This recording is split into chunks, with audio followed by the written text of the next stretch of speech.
আজকে আমরা চলে আসছি সমুদ্র সৈকতে।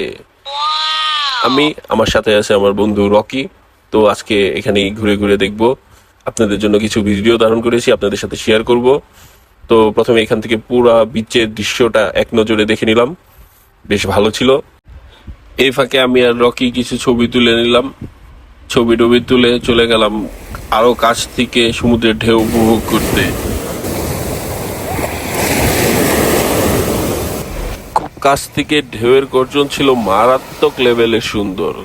এখানে কিছু ছোট ছোট পাথরের উপরে ঢেউগুলো আশ্রয় করতেছিল, তো দেখে খুব ভালো লাগলো। মনে হলো কিছুটা ক্যামেরা বন্দি করি, বা যখনই আমি ক্যামেরাটা অন করে এটা সামনে এসে বসলাম, ঢেউয়ের আর কোনো দেখা নাই। এই ছোট ছোট ঢেউগুলো আসতে, আর কোনো বড় ঢেউ আসলো না। আমি অনেকক্ষণ অপেক্ষা করছি, অনেকক্ষণ ক্যামেরা অন করে নিয়ে বসেছিলাম, ঢেউয়ের কোনো দেখাই পেলাম না। পরে এখান থেকে মন খারাপ করে চলে যেতেছি, চোখের সামনে পড়লো এতলা বড় একটা পুষ্কুনি। ও বাবা, এই পাশে এত বড় সমুদ্র থাকতে এনে আবার পুষ্কুনি করলো খেলা। ও মা, পুষ্কুনি ভর্তি দেখা যায় যে কচ্ছপ আর কচ্ছপ। জুড়া দইরা ঘুরবার আইসে কচ্ছপ মামুর বেটারা।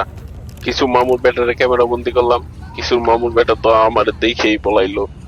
তারা আমার দেখে লজ্জা পাইলো না কি করলো বুঝতেই পারলাম না। তো ওই দিক দিয়ে আস্তে আস্তে ঘুরে ঘুরে দেখতেছিলাম। ও মা, এইদিকে দেখা যায় যে মোটামুটি ফ্যামিলি টুরে উঠছে মামুর বেটারা। এখানে দুইজন জোড়া বাইদা ঘুরতেছে। ওই যে ভেলাই ভাইসা ভাইসা ভাইসা ভাইসা পুরা ফ্যামিলি টুরে উঠছে। কান্দে আবার কি? ওই, তুই আবার কার কান্দে শুরছস? বাপের সাথে মনে হয় ঘুরতে এসে গো, শিওর নির্ঘাত বাপের সাথে ঘুরতে এসে, বাপের কান্দে বইয়া কান্দে সইরা মেলা দেখবো।